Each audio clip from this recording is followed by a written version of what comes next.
Salut tout le monde, bienvenue sur SAT TV. Vous êtes dans Actu Sport, ravi de vous retrouver encore une fois pour ce autre numéro. Nous sommes avec un jeune athlète guinéen. Avec lui, on va parler de son parcours car il a participé à plusieurs compétitions en Guinée et à l'international. On va retracer son parcours, parler de ses compétitions auxquelles il a participé. Ensuite, parler de ses ambitions et projets. Il est déjà installé confortablement à mes côtés. Il s'appelle Cheikh Aboubakar Kamara. Cheikh, bonjour. Bonjour. Merci d'avoir accepté notre invitation. C'est un plaisir pour moi d'être là aujourd'hui. Alors, pour commencer, on va aller avec l'actualité liée à la crise sanitaire de la Covid-19. Les autorités avaient décidé au mois de mars, pendant que vous étiez en pleine préparation, d'arrêter toutes les compétitions. Parle-nous un peu de ce moment, comment tu as pu traverser tout ce moment. Pour pouvoir parler de ça, permettez-moi encore de dire bonjour aux téléspectateurs de la SAS TV qui me suivent de près ou de loin. À ce qui concerne les préparatifs des Jeux Olympiques, parce que c'était encore beaucoup plus basé sur ça, ça a beaucoup impacté mes entraînements et en même temps le confinement qui était là, je n'avais pas la possibilité de m'entraîner à fond et j'étais encore beaucoup plus handicapé vis-à-vis des compétitions que je devais assister à l'international. Mais bon, Dieu merci que je n'ai pas tenu compte de tout ceci. Je m'entraînais dans ma cour et j'essaie de faire quelque chose au moins pour garder ma foi. Ok, pour commencer, on va parler de ton sport, l'athlétisme. Dis-nous comment tu es arrivé dans ce sport. L'athlétisme pour moi c'est une vie. Je viens ici parce que j'ai eu des parents sportifs. Mon papa qui a pratiqué l'athlétisme, mon papa et ma maman de moins qui a pratiqué le basket et qui a d'ailleurs joué pour l'équipe nationale sénégalaise. Donc wow. Je suis issu d'une famille sportive, donc l'athlétisme pour moi c'est comme je l'ai dit ainsi que c'est une vie à moi, donc une moitié presque. C'est comme ça que je me suis retrouvé dedans. Avant je votais pour le football parce que mon grand frère aussi qui jouait au foot. Donc je m'entraînais au stade de Boléa. Au fur et à mesure je m'entraînais, bon, il y a un moment qui me disait, bon, regarde toi, pourquoi ne pas aussi choisir pour l'athlétisme comme ton père, déjà que ton frère joue le football. Donc à l'école, encore, je m'adressais un peu au basket. Donc c'est comme ça, c'est parti jusqu'au jour que ma soeur aussi s'est mêlée, décidé de pratiquer l'athlétisme. Mais bon, pour moi, c'était pas quelque chose qui me tenait à cœur parce que j'avais déjà opté pour le football. Donc ma maman, avec la pression et tout, qui me coupait de tout, en fait, qui cherchait toujours à m'attirer vers l'athlétisme. C'est comme ça, c'est parti. Un jour, j'ai décidé, ok, comme vous décidez ainsi, je vais opter aussi pour voir ce que ça va donner. Je suis venu au stade m'inscrire. C'est comme ça, c'est parti. Et Dieu merci aujourd'hui que je dis ça va, tout va bien.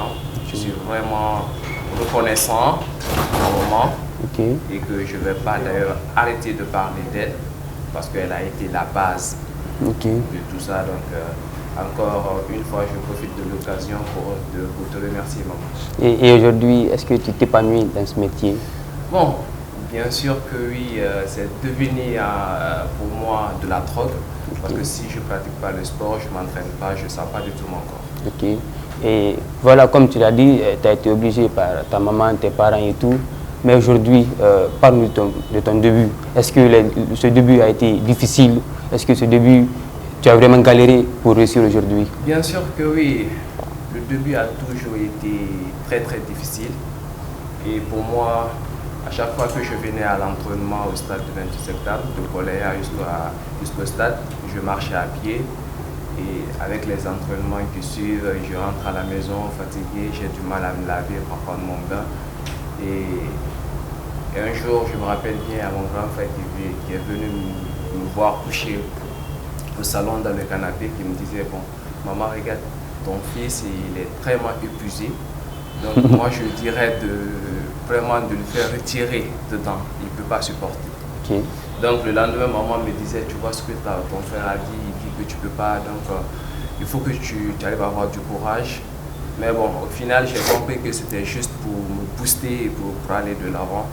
Donc j'ai continué ainsi à m'entraîner très dur. Au fur et à mesure que je m'entraînais, je prenais du goût.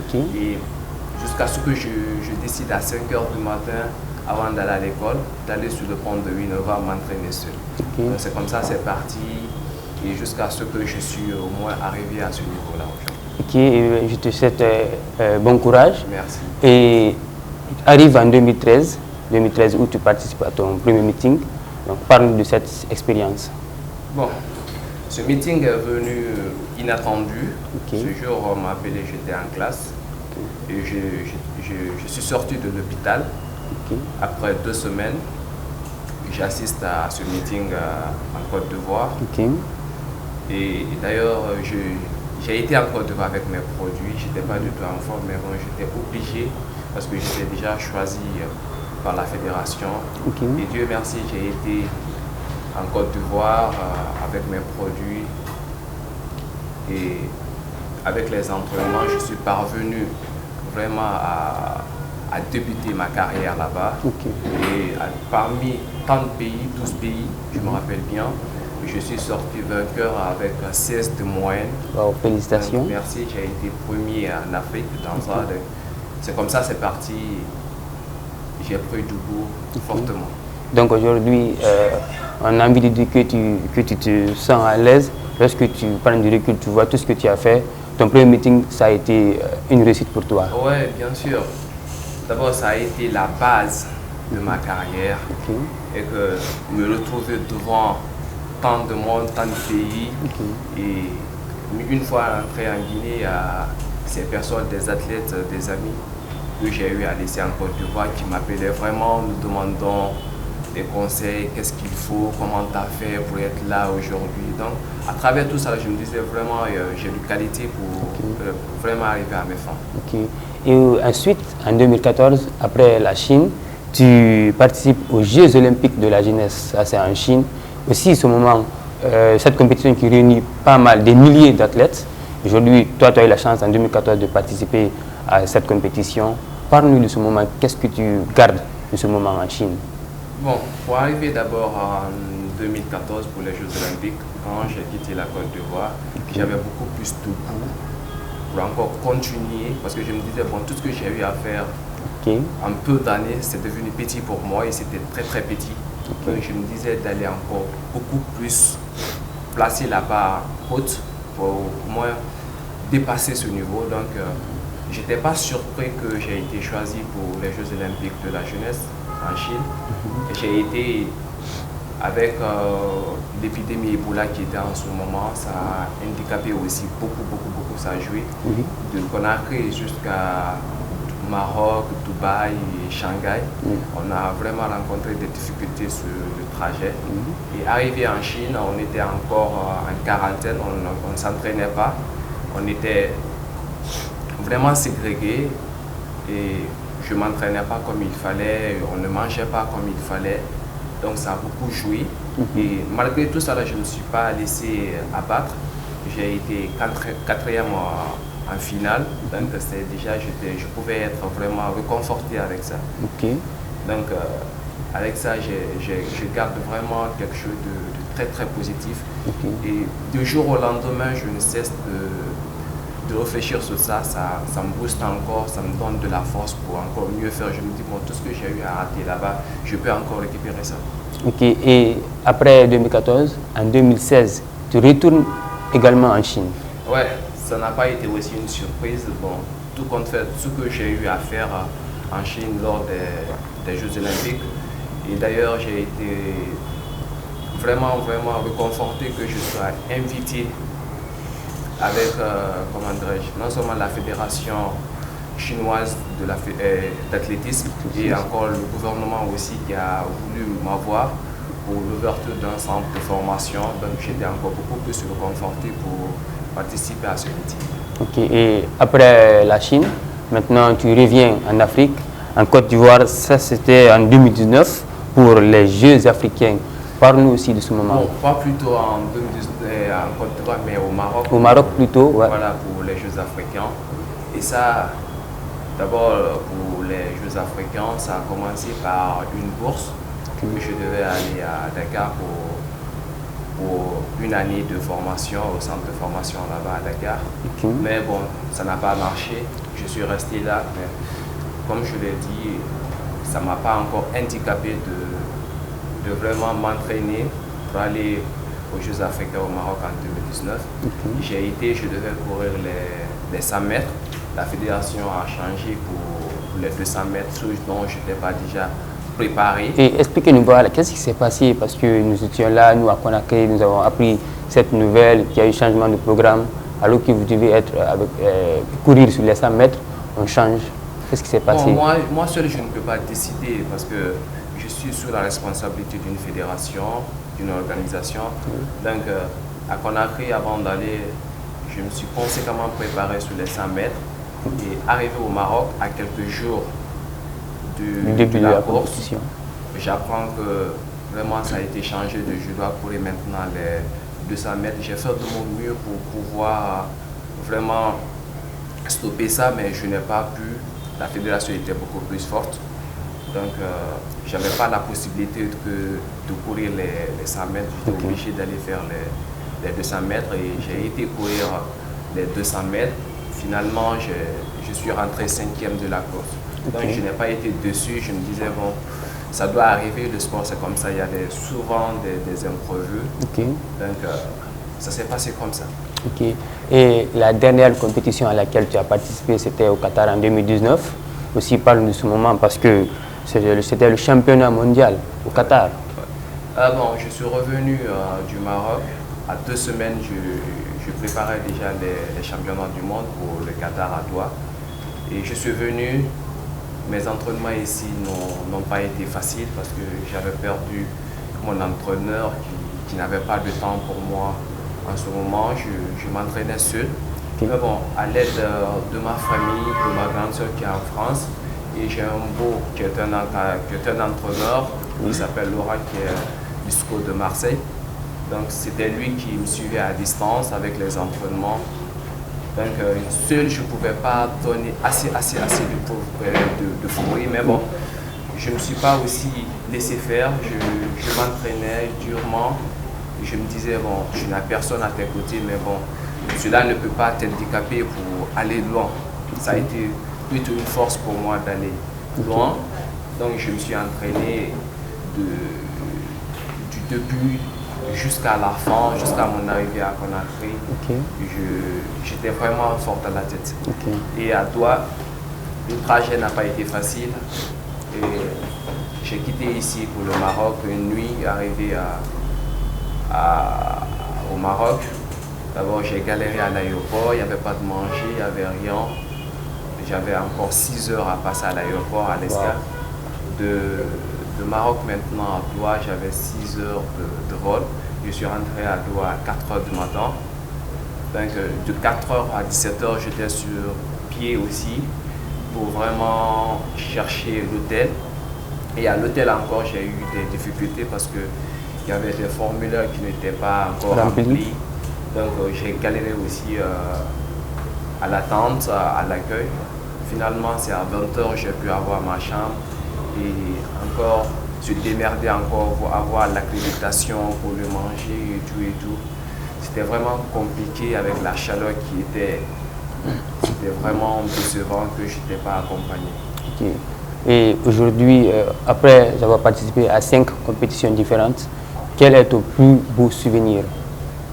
Bon, mon plus beau souvenir, c'est de participer à ces compétitions, de vraiment se confronter avec d'autres personnes de d'autres nationalités et vraiment apprendre de plus. Je ne peux que dire que chaque course pour moi est un souvenir. Et ton pire souvenir?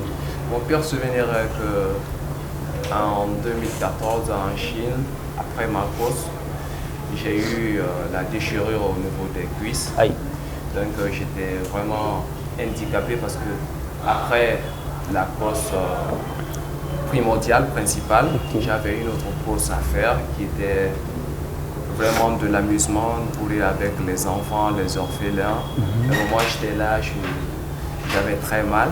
Mais bon, je ne pouvais rien faire parce que je tenais aussi à rendre les enfants très joyeuses et que je ne pouvais pas rester là parce que j'étais déjà encore choisi pour vraiment courir avec les enfants. Donc j'ai couru avec les enfants étant mal, mais je ne les ai pas fait savoir que j'avais mal. Ça me reste toujours en tête. Et aujourd'hui, lorsque tu prends du recul, tu penses, tu t'assois et tu réfléchis, est-ce qu'on peut dire, peut-être que c'est prétentieux de ma part, est-ce qu'on peut dire que Cheikh est le meilleur athlète actuel en Guinée aujourd'hui? Bon, moi seul, je ne vais pas me donner ce titre, dire que je suis le meilleur. Seul le travail paye. Donc à travers mes parcours et autres, peut-être je peux me dire ainsi, parce que vouloir se flatter soi-même, ce n'est pas aussi évident. Je laisse les autres le dire. Et pour finir, peut-être, aujourd'hui, j'ai envie de te poser la question de savoir qu'est-ce qui te manque réellement pour que tu sois le meilleur athlète guinéen, africain, pourquoi pas international? Bon, c'est mon vœu le plus cher d'être l'un des meilleurs ou être le meilleur athlète du monde, comme Usain Bolt, les Gatlin et autres, les Tyson et autres. Pour moi, en Guinée, c'est les manques de compétition. Et vraiment, le ministère des Sports n'accompagne pas les sports individuels. C'est quelque chose qui est vraiment dommage.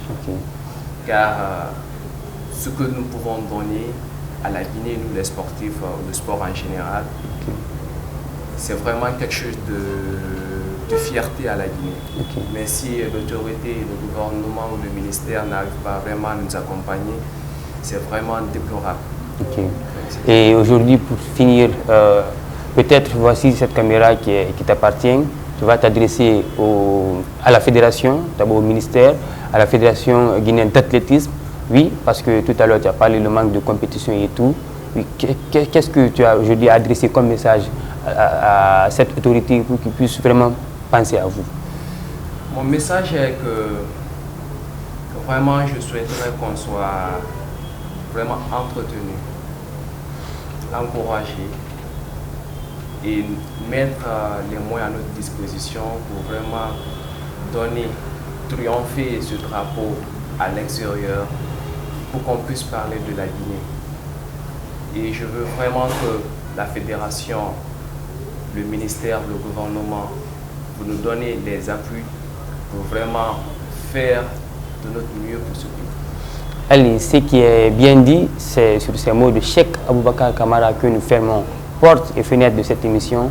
À tous, merci de nous avoir suivis. Merci aussi à toute l'équipe technique qui m'a aidé à préparer cette émission.